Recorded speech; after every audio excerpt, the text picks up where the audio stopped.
any system that has a reliable protocol for disaster relief, that can't depend on one person.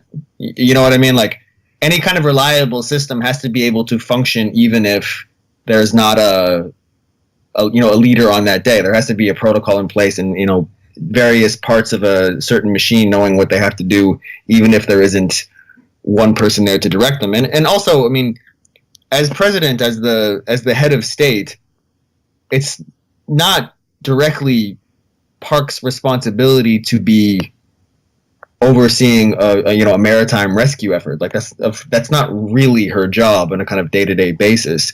What I think a lot of people wanted to see from her is almost on an emotional level. They wanted to see Park make some kind of gesture that she was emotionally invested in this, that she was really trying her best, and that she was going to make every effort that she could to be part of this. I mean, the role of effort in South Korean society really can't be overstated.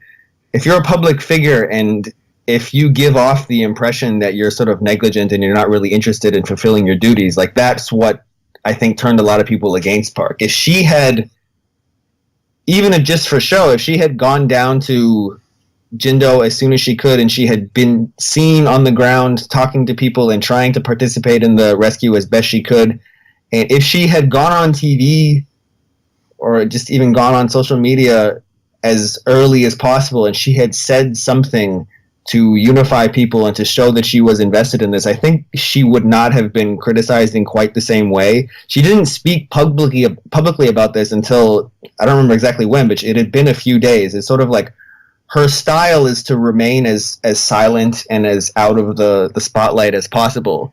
And I think that really didn't do her any favors in this scenario. If she had come out and made some kind of compelling statement that, at the very least emotionally, she was invested in this and she wanted to contribute in any way she could, she probably could have evaded a lot of the criticism that eventually came her way. Also, I remember, I guess it was about a week after the sinking, the families of a lot of the kids who were lost were rallying outside of the Blue House in Seoul, and they wanted to meet with her.